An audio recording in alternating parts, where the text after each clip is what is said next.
and power flows where truth lives. This is Wisdom and Flow, where the divine rises and you remember who you've always been. Stay connected with us to live aligned, love deeply, and flow divinely. Our core values: divine love, radical oneness, conscious awakening, and transformative service. We believe that all of life flows from and within the universe's divine essence, a loving, omnipresent, and inclusive presence expressed fully in every soul. Each person is a living temple of God, and our sacred practice is to see and express the divine in ourselves and all of life.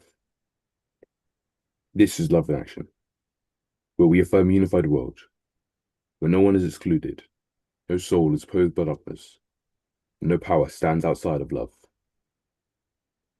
We equally believe in the urgency to awaken humanity to the good news of their redemption, a divine invitation to rise from an inferior expression of life to the most radiant, attractive, and abundant life possible. Our calling is to embody this truth and co-create a reality where spirit flows freely, purposefully, and powerfully.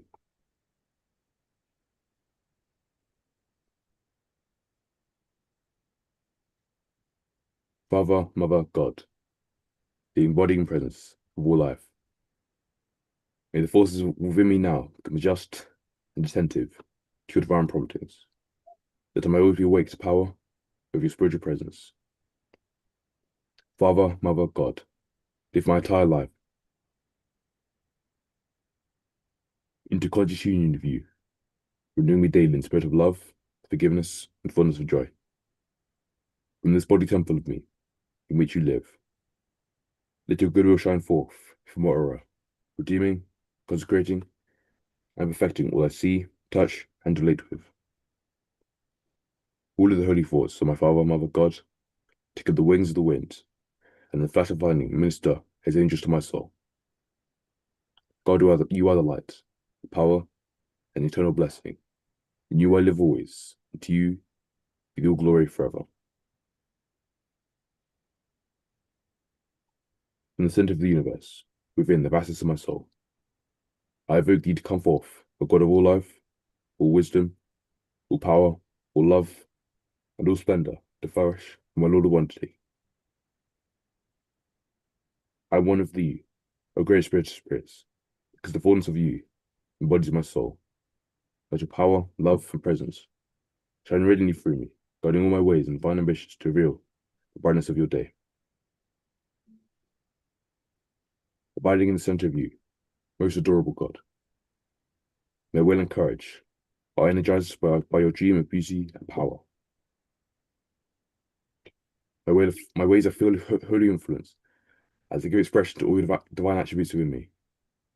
In union with you, and as your power always works for me, nothing in the entire universe opposes my good. All things work to the fulfillment of my will.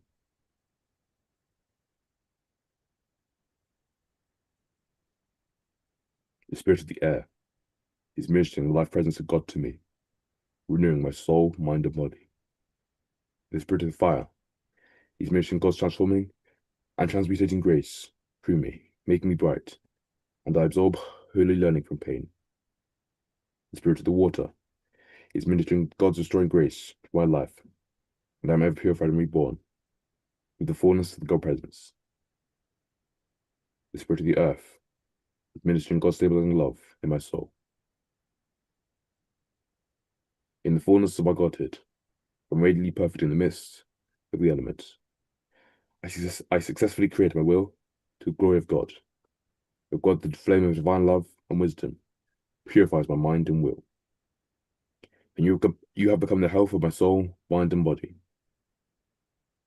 All of life is assembled, working for my highest good, and my life is becoming the never-ending, ever-revealing glory of your mighty magic presence. I take authority of my life and bless every condition I go through to reveal the greater good in my life. To you, O Father, Mother, God, who is the fastest of my soul, be all praise and glory throughout the ages. To your name be the might and power without end. Amen.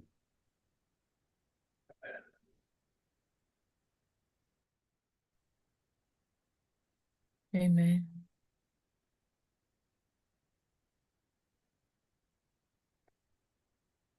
Welcome, everyone, beloved souls, wherever you're watching us from. It's another beautiful Sunday where we come together in this sacred space of peace, purpose, and divine alignment. And as the custom of the house is, before we get into the word or discussion, we want to ground ourselves and go within ourselves. I want us to do this by gently closing our eyes and allowing our body to soften. And as we do so, I want us to take a deep breath in with a count of 4. As we take our breath, we count 4, hold for 7, and then we breathe out for 8 counts. And we'll do this in 3 cycles.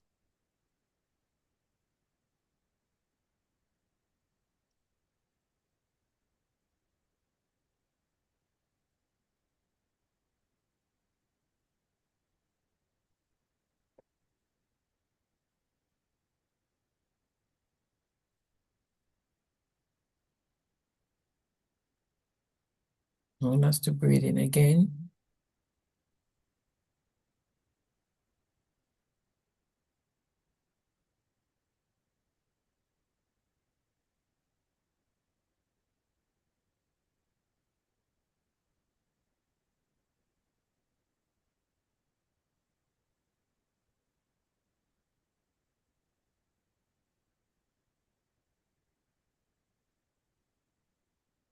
And then the final round.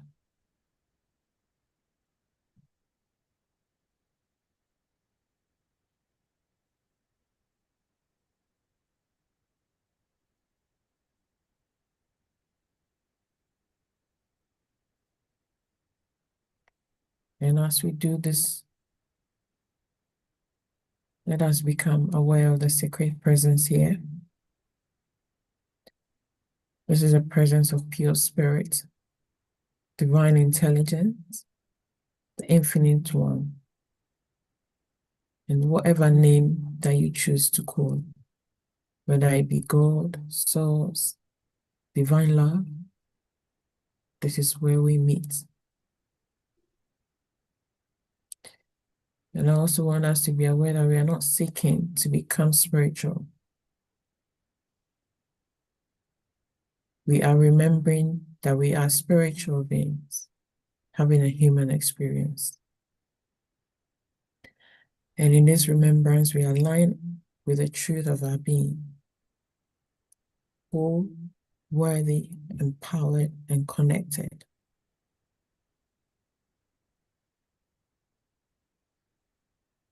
I want us to also know that we are not here to get something. We are here to let something emerge from us. And so let us open ourselves to divine download, to inner guidance, to truth and liberation.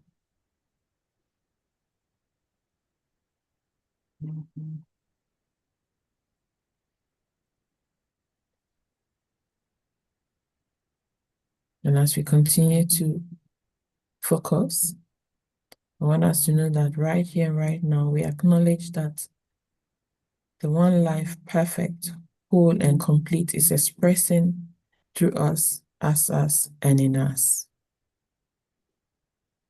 I speak this word of truth, knowing that the presence of spirit is alive in every individual in this space, whether they be online or in person.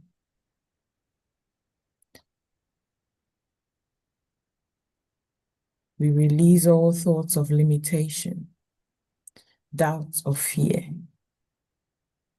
And I want us to affirm that I am receptive I am available. I'm available. And I'm aligned with the highest good. Aligned with the highest good. And in the spirit of divine entities bearing this work, we welcome transformation not just for ourselves, but for our collective good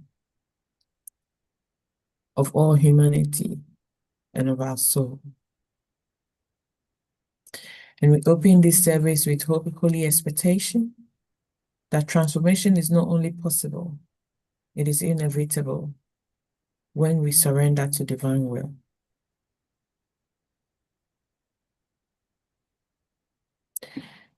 Now, in the vibration of this sacred intention, I want us to enter a moment of stillness.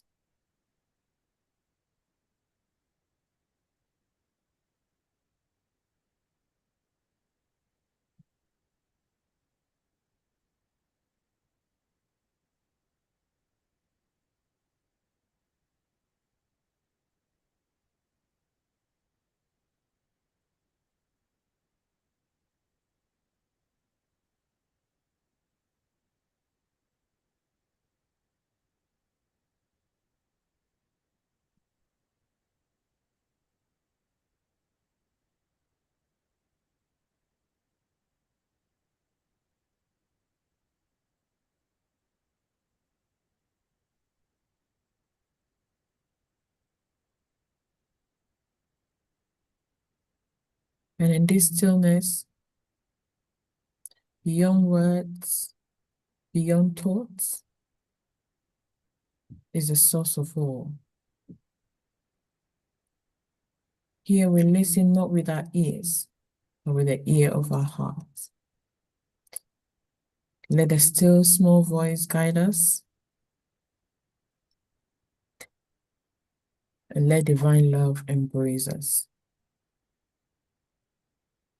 As the word says, be still and know that I am God.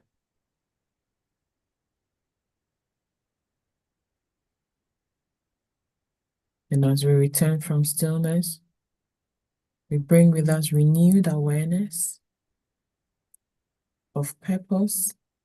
We bless the service, every speaker, and every soul listening to us this afternoon, morning, evening, wherever you are. We affirm that this time together is sacred, powerful, and transformative. And so let us all say together, and so it is. And so it is. Amen. Amen. My sound okay? Yeah. Good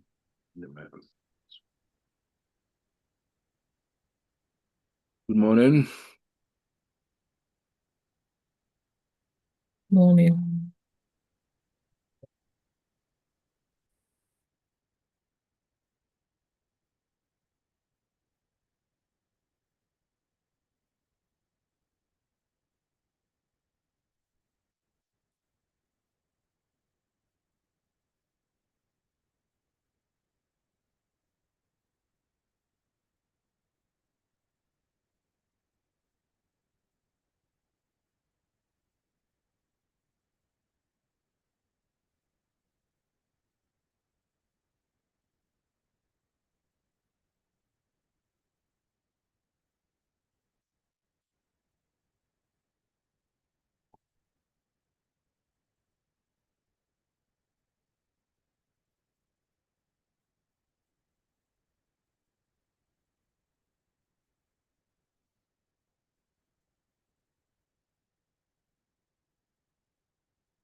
We continue with our series on breaking the script.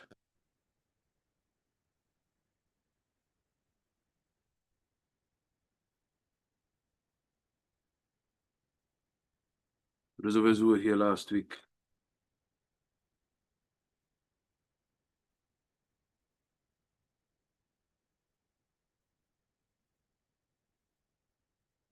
what did you hear?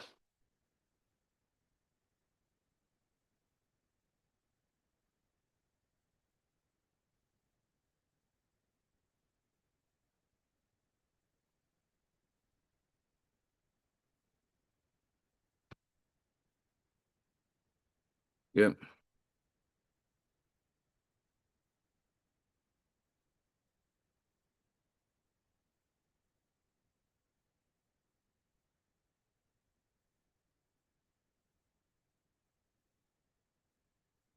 For those of us here last year, what's called last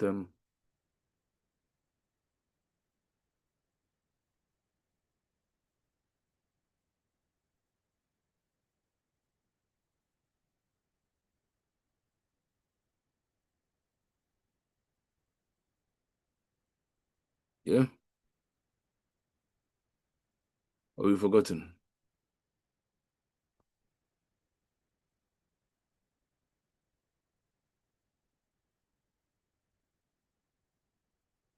Anyone at all?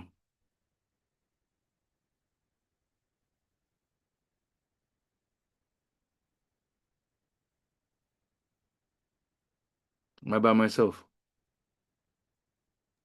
No. Anyone at all?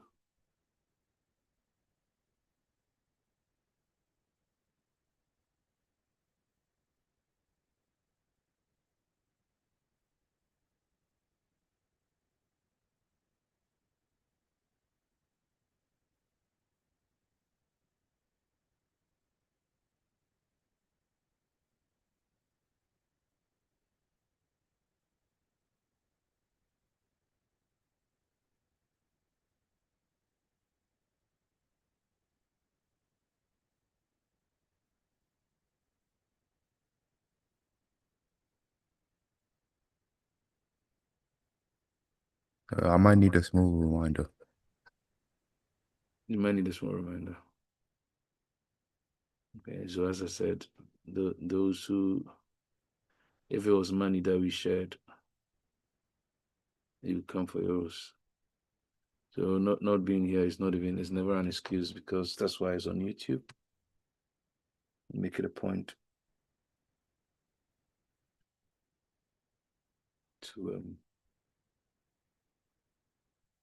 to refresh. There's plenty we touched on. Talked about the wave of fortune. Does that ring a bell?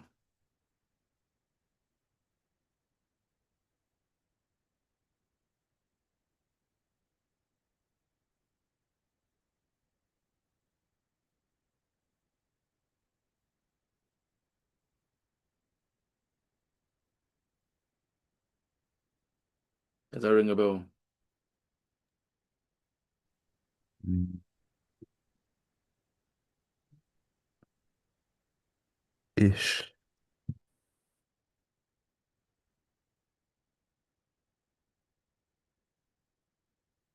Then I mentioned how humanity are trapped in unconscious systems.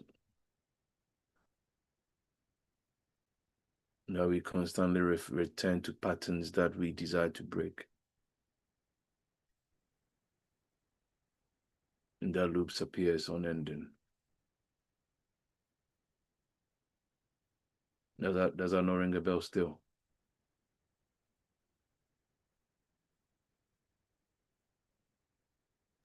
Yeah, it does. Because what do you remember from there?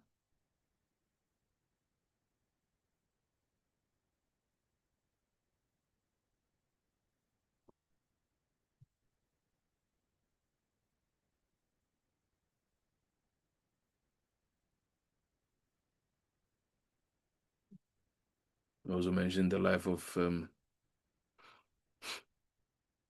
the path for the life of non-resistance.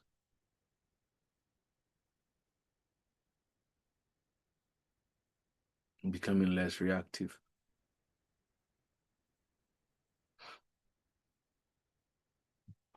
Do you not remember? Being present without any form of unconscious entanglements.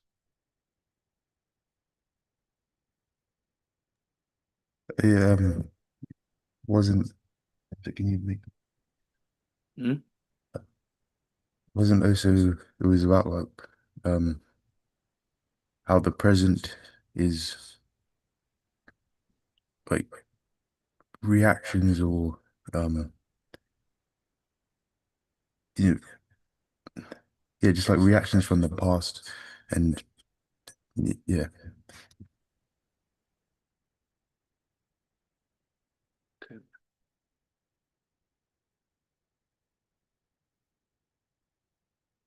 So we're picking it. We're picking it up. We're picking it up from our return to sovereignty. But we need to understand that we've got nothing. We haven't got a world outside of us to fight. Our greatest battle is with the world within us. Same. We naively think that we've got entities outside of us to fight, but the battle, final battle is within. Against all forms of unconscious identifications, all forms of conditioned identities that we pick. And that's one thing that all traditions, all spiritual traditions, I believe, converge on or agree on. That all is within. The kingdom is within. Whether you're referring to it as a higher self, the Buddha nature, Christ nature, the image of God within humanity, it all points towards this realization. Everything is within. World is your consciousness pushed out. And if we are calm and quiet on the inside, out of the abundance of the heart, the mouth speaks. Make the inside of the cup clean, Jesus says, and the outwards shall doubtless be clean. If there's chaos on the outside, it's because there's chaos on the inside. If there's irritation on the outside, it's because there's irritation on the inside. If there's noise on the outside, it's because there's noise on the inside. No two ways about it. I recall a story when we were young, when I was younger. Where some young men were making a lot of noise in the street at the on the ground floor of the house. Was a story. And then there was this chief who was 2 floors up. In the middle of the afternoon, he was trying to get some sleep, and these young men were playing loud music and at full blast. What it called it, at the bottom of the house. And he sent one of his housemen to go tell these young people to keep the noise down. This young man went and he noticed that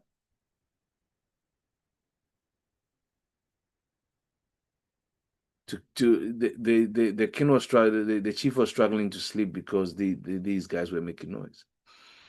And then this man goes and someone is sleeping next to the loudspeakers. He's sleeping and snoring. And then he goes up and tells the chief that you are complaining about not being able to sleep because people are making noise 2 floors down. When I went down, someone was sleeping and snoring next to the speakers. And that's a very powerful story. The noise, the agitation was inside him. Because we choose to switch focus, we switch attention to what is out. So that's why it irritates us. But if you can find serenity within, if you can find peace within, if you can find quiet within, the noise outside doesn't touch you. And that lesson was drummed in, or has been drummed in so well when I have my headphones on, and I realized the noise cancellation on this headphone works so good. Now when you turn it on, you can literally hear nothing on the outside. You get absorbed within and you hear everything within. Same principle, powerful truth. We get disturbed by what is happening outside of us because we choose to put attention and we choose focus on it, or we switch focus to it. But you give attention to grows in your reality, or it grows as your reality. It's key.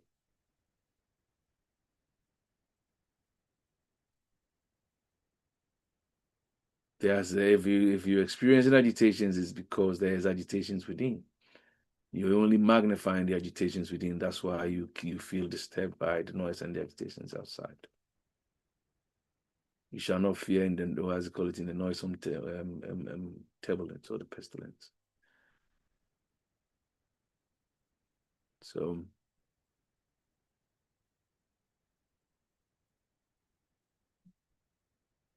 and why does this inner peace? It's my priority anyway. Why does it appear to elude a lot of people? We never encounter this zone of peace, this zone of quietness, because we are too busy protecting and defending our conditioned identities.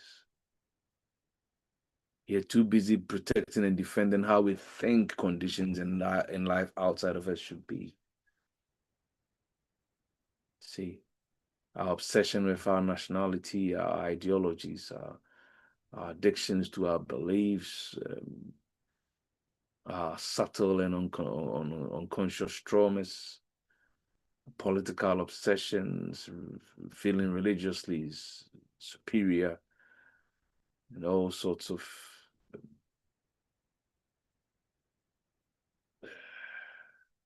social masks that we pick.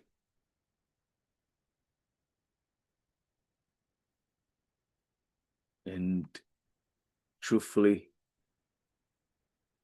awakening begins the moment we realize and we start to ask the question, who am I beneath all these identities? Who am I beneath all these scripts? And that's why the Gnostics call or refer to as gnosis, knowing, direct inner knowing. Not a belief you've borrowed from someone. It's not something that someone has said and you making your truth. It's not secondhand doctrine.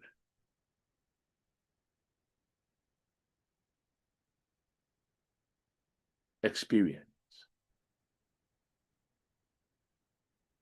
You returning to the place where you are consciously participating in reality.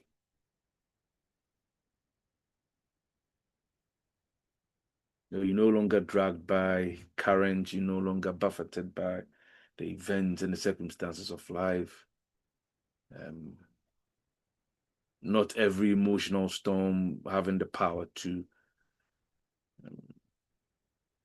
hypnotize you or throw you into fits. Constantly feeding systems which drain your life force. See, instead, you make conscious choices on a daily basis, conscious thinking, conscious feeling, conscious creating. Everything is conscious, and that's what Carl Jung says, and I've said it 1,000 times. when the unconscious is not lived consciously, we call it faith. We suffer from it and we call it faith.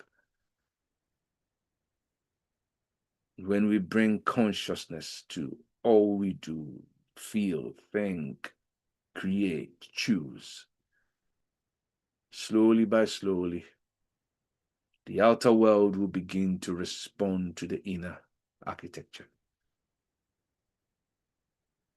Because what is on the outside is only a reflection of what we're projecting on the inside. And as we create this on the inside, it begins to shape. Because often what we call reality is purely down to our perspectives and our perceptions about life. And if as the inside of the cup is becoming cleaner, you begin to see things for what they are. You begin to put things in their right perspectives, and you see the world differently, as opposed to seeing it on the surface. And for me, that is the deepest meaning of freedom.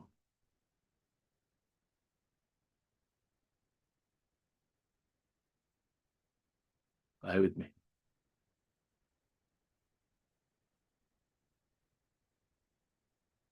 So, saying that, I must say that I've come to accept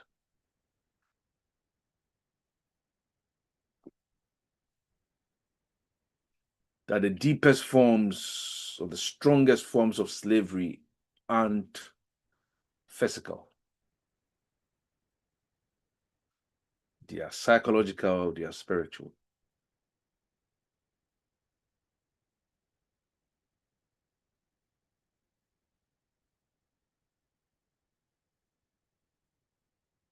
So most of us, we think that the choices we make are free choices. But the more I think about it, the more I realize 99% of the time they aren't.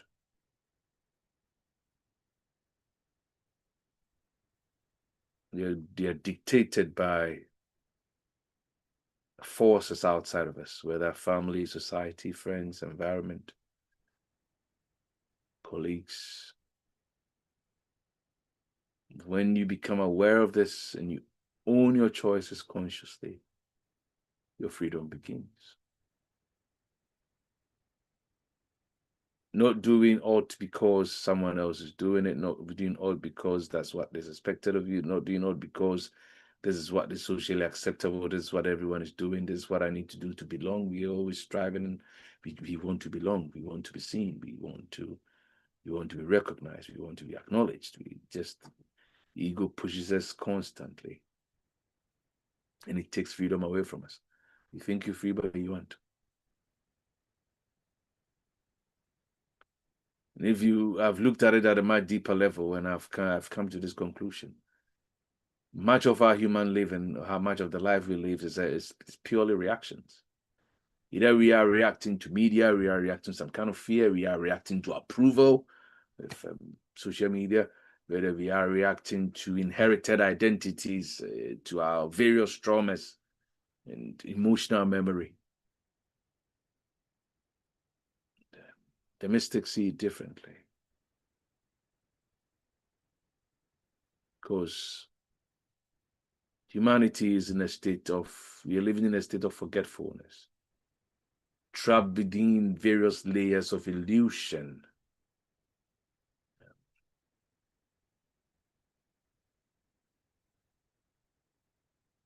And that's the script we are seeking to break.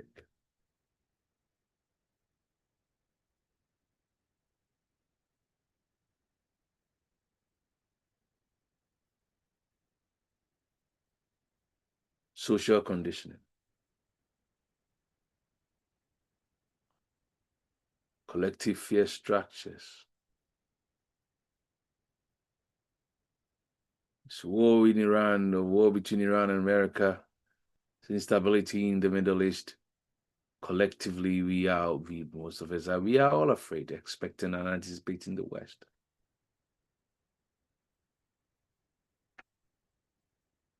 See, pendulums, complexes. passions and agitations of the lower self, you want to call it. That is just a case, or a clear case of consciousness trapped in the lower worlds of separation, where we feel disconnected from the divine. So we fall for the dictates and the drive of the ego. We lose our freedom. How do we reclaim our sovereignty? It's not about becoming anything. It's not about becoming special. It's just about remembering what you've forgotten, who you've forgotten you are. Remembering that divine image, that divine code that is hidden underneath layers of psychological noise.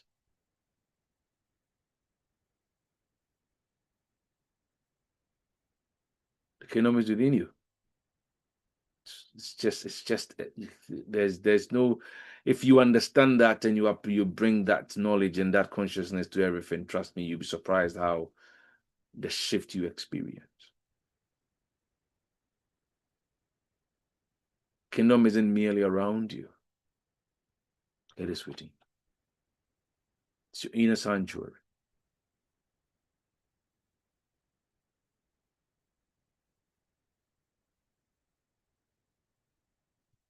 Our return to sovereignty begins the moment we stop asking what the world wants me to become, what wins me the applause of men, what gets me the approval of people. But rather, I ask myself this question every morning when I wake up. I feel my breath touch my heart. What is reality trying to awaken through me today? I sit and I feel it and listen. What is reality trying to awaken in and through me today? And I listen.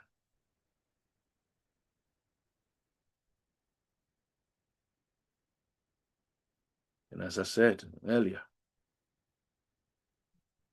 the biggest slavery is not physical,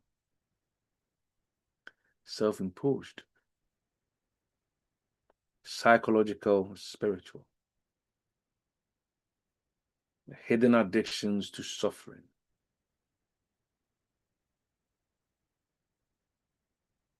Why do we feel this addiction to suffering? Because the ego feeds on suffering. Structurally, the ego feeds on suffering.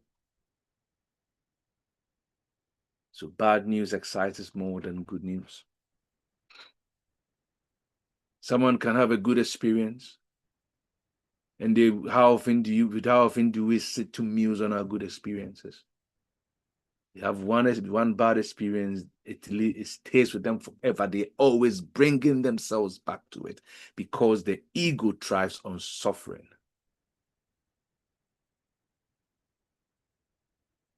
You hear a joke once, you like it. You hear it twice, you like it. You hear it the third time, you feel it's boring. You now feel it's boring because it doesn't excite the ego. But if it's something that makes you sad, you find yourself bringing yourself to it over and over again because the ego thrives on suffering.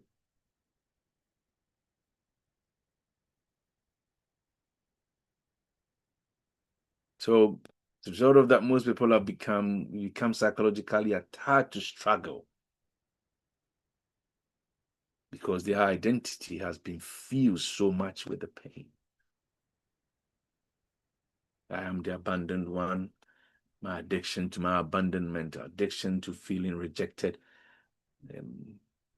my addiction to feeling misunderstood, our addiction to feeling the victim, even sometimes our addiction to feeling the fighter. Remove the suffering, and the false self begins to panic and it crumbles because it's got nothing to feed It's got nothing to feed on. It's got nothing to hold on to.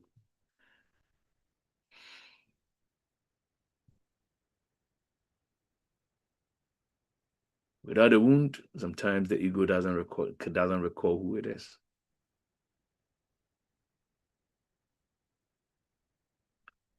So when we break our addictions to suffering, it mutes the noise of the ego.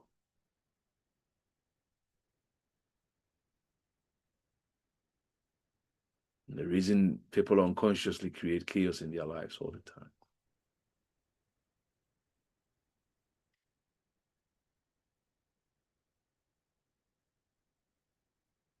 So unconscious humanity remains trapped in repetitive cycles because we identify with the illusions instead of the essence. See. Identify with the shadow instead of the substance.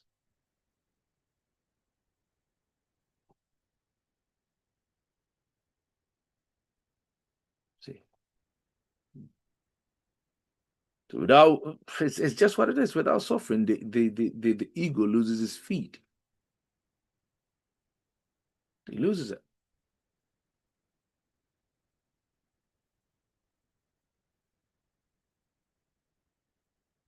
Breaking the script also involves breaking our loyalty to the old states of consciousness.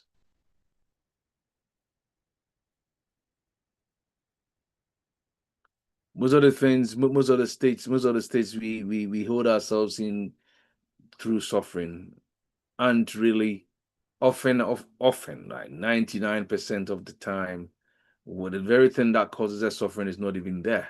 It's not even present. It's not there. We just unconsciously rehearse it, and we have become addicted to it.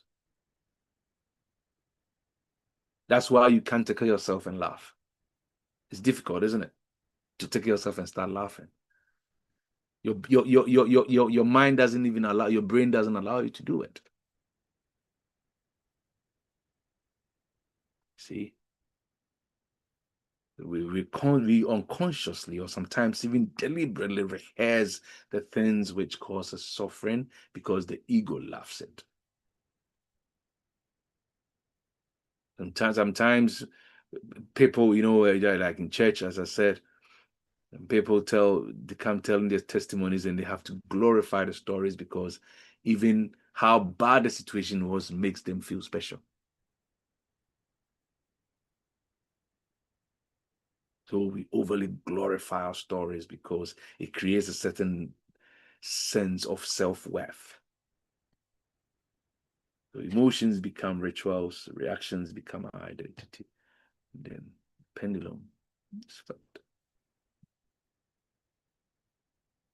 So I put my hand up. There's one realization I've come to is that awakening requires radical honesty with yourself. You need to be radically honest with yourself. Identify all the loops and the traps which are, and there's a series that I'm developing. It's called Social Media Spirituality. I'll share it with folk on the Friday class. A lot of us we are glorifying the ego and we call it a spirituality. It's point that now you even feel like you are more awakened than someone else. And half of the information I read on social media, particularly like YouTube videos and stuff, and Facebook pages and stuff, pages that are supposed consciousness pages. I read some of the stuff, I'm like, this is just pure ego noise. See.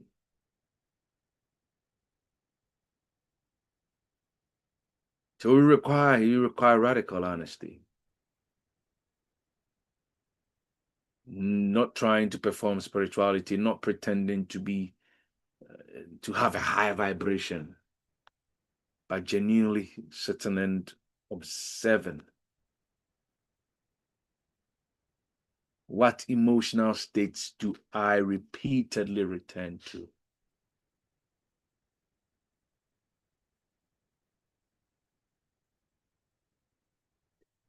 But wherever consciousness returns, reality will gradually reorganize itself, just as I said. Make the inside of the cup clean, and the outside shall doubtless be clean.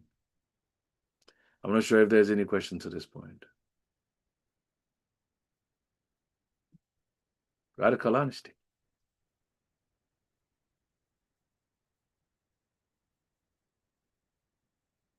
Why am I even this journey? Ask yourself the question. Is it so that I can feel better than someone else? Is it so that I can look and sound profound to some people? Or is it that I'm freeing myself from my own created bondage, from my own prison, the prison of my own mind, the prison of my own condition, the prison of my identities? That is what it is for me.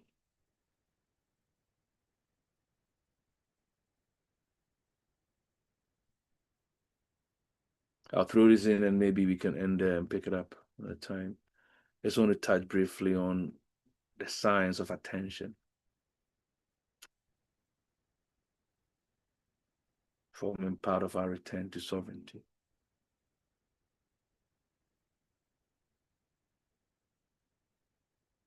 Attention is one of the is the price we pay to get anything done, isn't it? Attention. Awareness.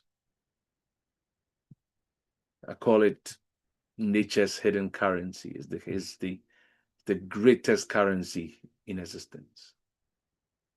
Because where attention goes, where focus goes, energy flows.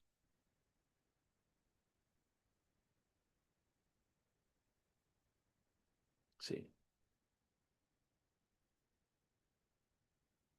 Consciousness is what channels creativity. What we give attention to grows in our reality.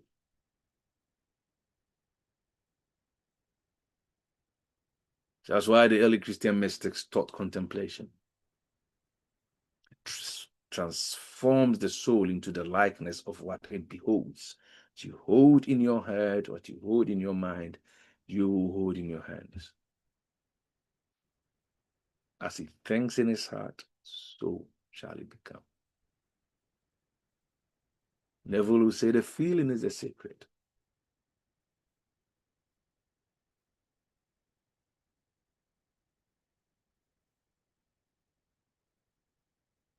Getting yourself tuned to a corresponding lifeline or timeline, if you want to call it. In modern neuroscience, I spent about 2 months going back to deeper research about neuroscience, and modern neuroscience now confirms and accepts that repeated focus is what rewires perception. Repeated focus rewires perception. It's a field of science, epigenetics, for those of us who know, proves and confirms that we can even alter our genes by what we hold, by what we get fixated on in our mind.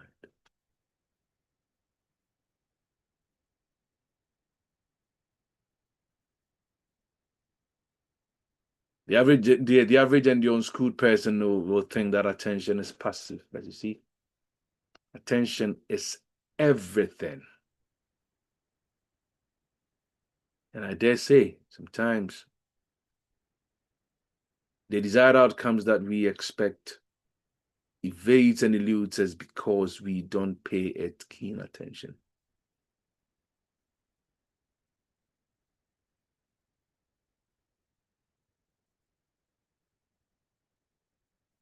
It can be passive. Can I also boldly say that the outcomes and the experiences we have is an indication to what we have given our attention to.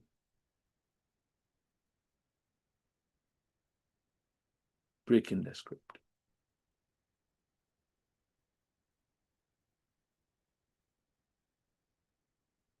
Attention is creative participation.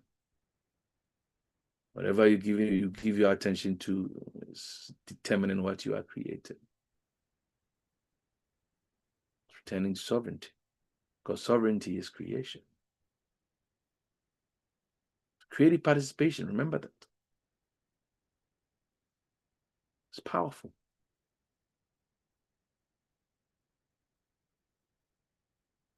Intention is how we lock consciousness into a particular frequency. That's why we meditate sometimes. That's why we visualize sometimes. You lock consciousness onto the frequency you've chosen, onto that chosen lifeline.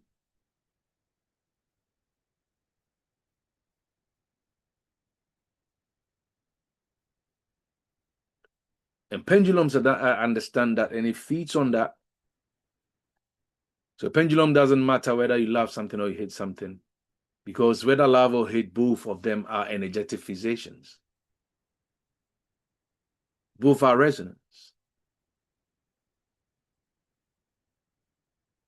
And that's the reason a lot of us are trapped in cycles that we desperately wish we can escape, because our energy, our attention is so much on what we don't want to happen. And that is what you will get. We bring about what we think about. It's so simple. That's why we struggle to accept it. We bring about what we think about.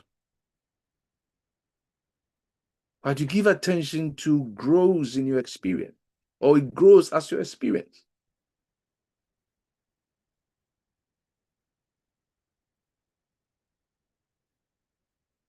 And we naively or we ignorantly feed, or we emotionally feed the very reality we oppose.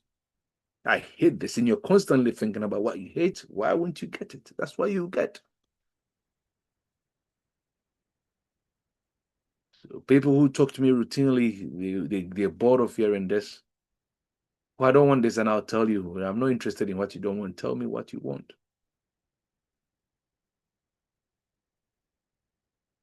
Tell me what you want. What do you want? Focus on the want, not what you don't want. Well, I'm not good at this. How can you become good at something when your confession and your focus is on the fact that you are not good at it?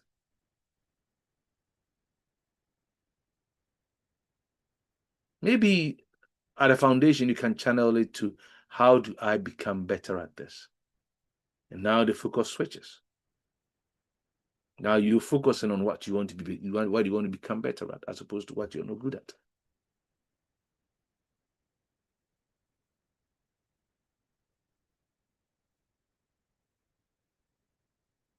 So hatred becomes prayer in reverse. And fear becomes your unconscious devotion. Always praying about. There's not one single prayer in the New Testament against anything. Not one. If you find one, show me.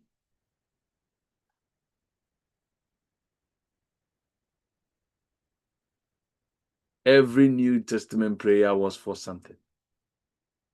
Even when the people were persecuted, we are told they were praying for confidence and courage to preach the gospel.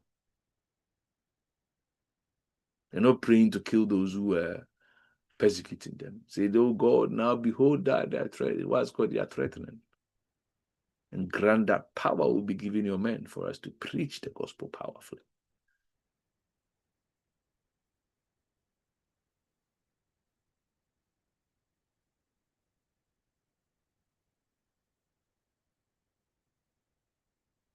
So on a daily basis, I practice what I call sacred attention. Not suppression, not trying to suppress anything, but giving my awareness direction.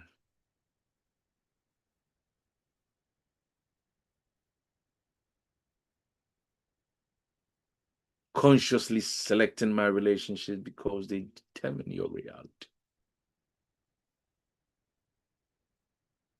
Relationships here doesn't point to just outside my relationship with myself.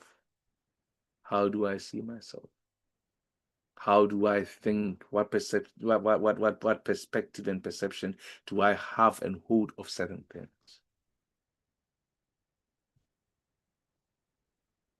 Are we clear?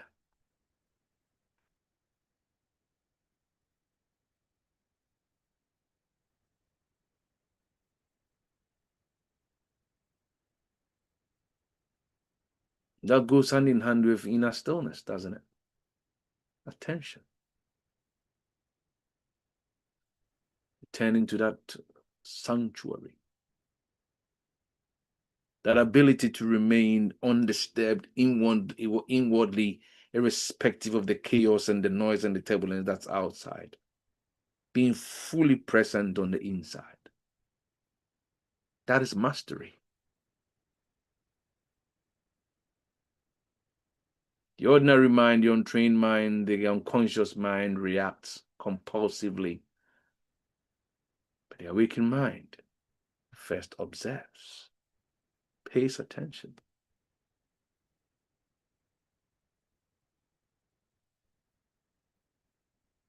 And that's why Christ, or Jesus, could stand accusations without having to collapse psychologically.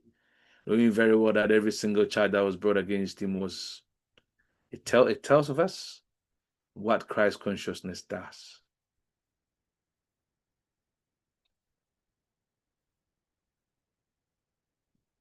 Not breaking down and not collapsing psychologically because of allegations, because of accusations, because of false stories. Mastering the art of not giving a fuck.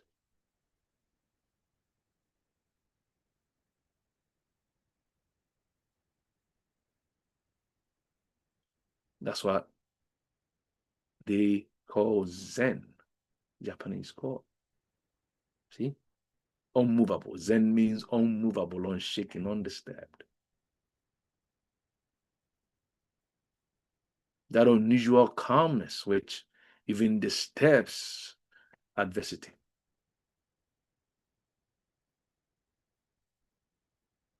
It's not because you have escaped life, or it's because you have escaped the traumas and the buffetings of life, but because you have unconsciously stopped, or yes, you have unconsciously or consciously stopped feeding that emotional current.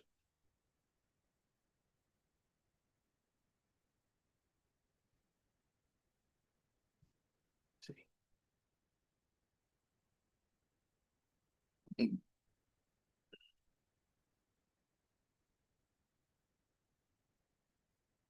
A mentor Michael Singer says this, love it.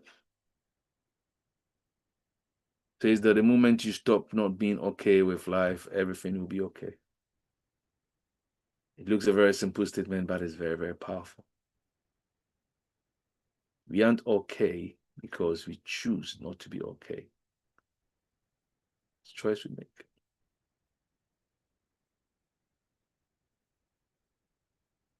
It's one way through which suffering intensifies.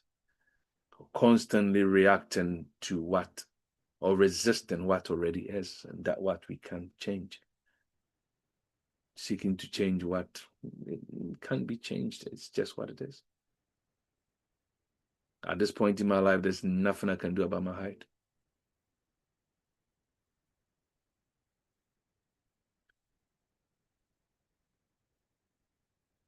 Yeah, there's something I can do about my rapid graying. Yes, okay, yeah. Get some vitamin B12s and see if I can reverse it or slow it down. But there's certain things. It's not a lot I can do about it. It's genetic. There's not a lot I can do about it. So should I fret and cry about it? No.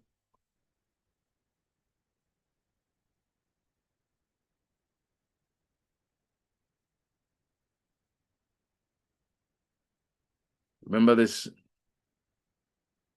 Every time you react, you strengthen a pendulum. You just have to, every time you are reacting, if you just pause and catch yourself asking, oh, what pendulum am I strengthening right now? Maybe it will help you. I can do surgery to increase. No, okay, you send me to the surgeon.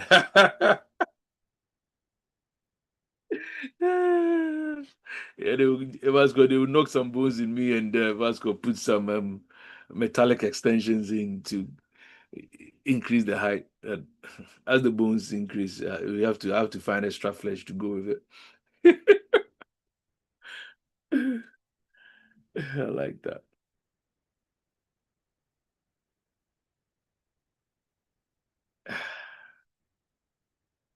Yeah. Every irritation, every reaction feeds a pendulum.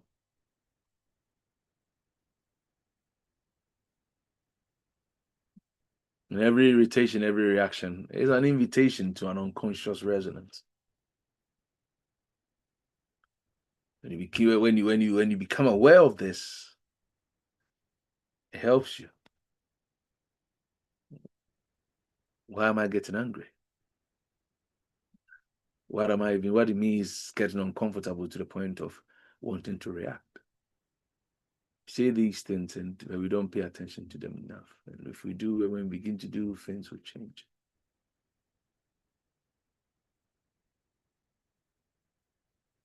That's what Bob Marley said, that every need has got an ego to feed. That's very, very powerful. Pimpers Paradise. Go listen to that song.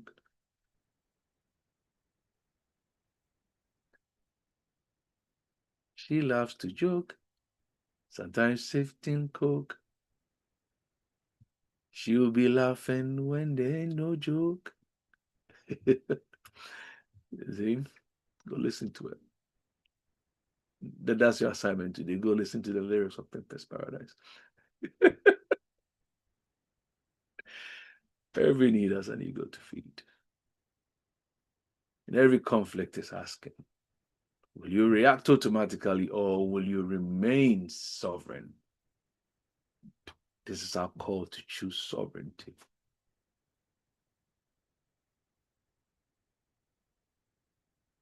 And that's the real battlefield. It's never outside. It's within you.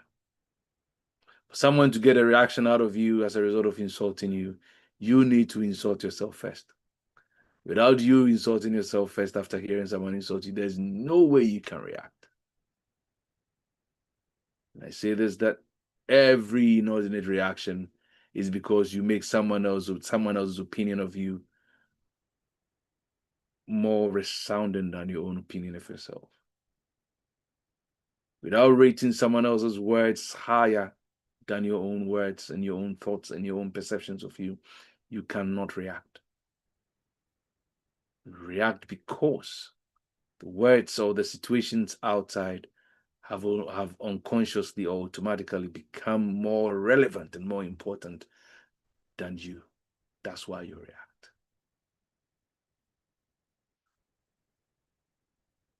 When you feel like you need to gain control back. Because this is overpowering me. This is becoming bigger than me. This is appearing bigger than me. This is appearing stronger than me. This is appearing more important than me. So let me do something about it. Without that subtle assessment, there's no reason, there's nothing to react to. Nothing. I'm done.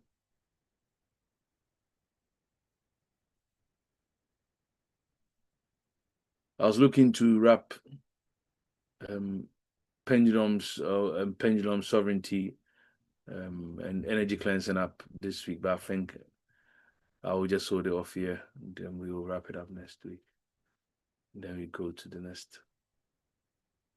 We spent a good number of weeks on pendulums, but the entire month is on breaking the script anyway. So, Iho, are there any questions or any additions?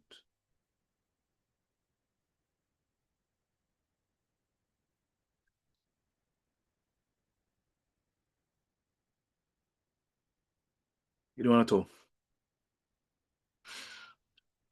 Oh.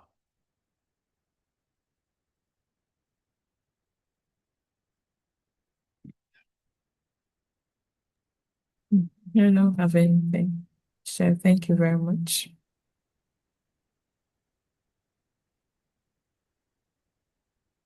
Jay, Sammy. Sabonsu.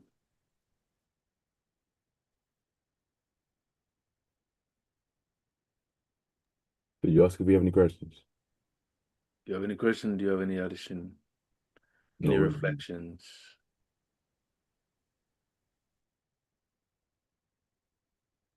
Samuel? No. Thank you.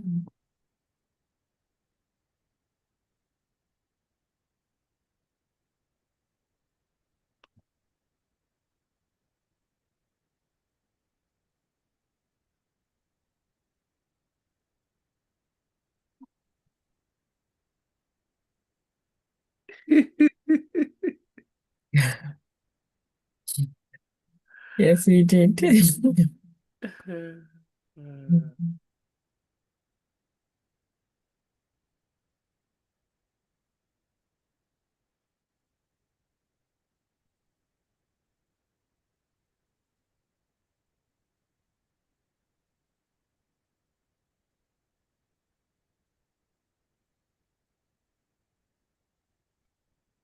Let me just pray briefly with this. Do me a favor. Go to Psalm 121.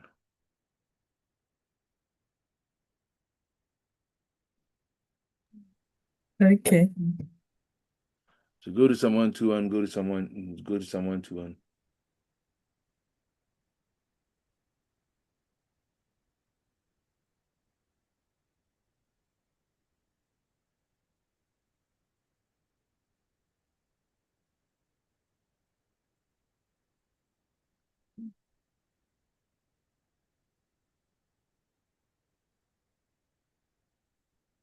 Yeah, I'm there.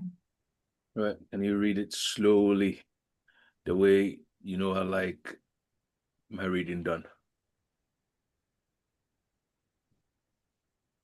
I lift up my eyes to the mountains. Sorry, let me read King James Version and New King James, sorry. I'm a King James man. Yes, okay. It I has to will be. lift up my eyes to the hills. Hmm. From whence comes my help? My help comes from the Lord, who made the heavens and the earth. He will not allow your foot to be moved. He will keep you. Sorry, he who keeps you will not slumber. Behold, he who keeps Israel shall neither sleep nor slumber. The Lord is your keeper. The Lord is your shade at your right hand. The sun shall not strike you by day, nor the moon by night. The Lord shall preserve you from all evil. He shall preserve your soul. The Lord shall preserve your going out and your coming in, from this time forth and even forevermore.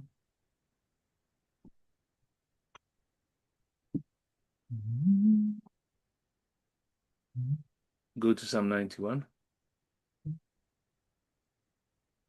It's a psalm that I expect all of us to know.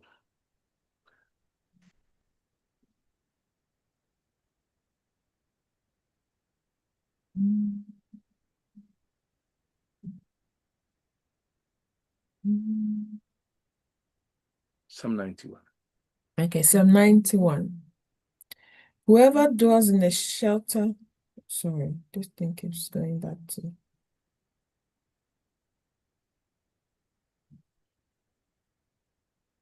He who dwells in the secret place of the Most High shall abide under the shadow of the Almighty. I will say of the Lord, He is my refuge and my fortress. My God, in Him I will trust. Surely He shall deliver you from the snare of the fowler and from the perilous pestilence. He shall cover you with His feathers, and under His wings you shall take refuge. His truth shall be your shield and buckler. You shall not be afraid of the terror by night, nor of the arrow that flies by day, nor for the pestilence that walks in darkness, nor of the destruction that lays waste at noonday. 1,000 shall fall at your side, and 10,000 at your right hand, but it shall not come near you. Only with your eyes shall you look and see the reward of the wicked. Because you have made the Lord, who is my refuge, even the Most High, your dwelling place, no evil shall befall you, nor shall any plague come near your dwelling, for he shall give his angels charge over you, to keep you in all your ways. In their hands shall bear you up, lest you dash your foot against a stone. You shall tread upon the lion and the cobra, the young lion and the serpent you shall trample underfoot, because he has set his love upon me. Therefore I will deliver him. I will set him on high, because he has known my name. He shall call upon me, and I will answer him. I will be with him in trouble. I will deliver him and honor him. With long life I will satisfy him, and I shall show him my salvation. In this vain, beloved presence that guides all life, I declare direction over this day without a fear or striving. May my thoughts be clear, my word be guided, my words carry wisdom, peace, and good. May we be protected from confusion, distraction, and foolish choices. May you be aligned with the right people, the right opportunities, and the right timing. May that which is meant for you come to you in peace, in wholeness, and without struggle. Walk today with divine intelligence, divine favor, and divine balance. Let the light go before you. Life moves with you, and all things continually align for your good. And so shall it ever be. Amen. Amen. Shalom. That's all of us. Bye-bye.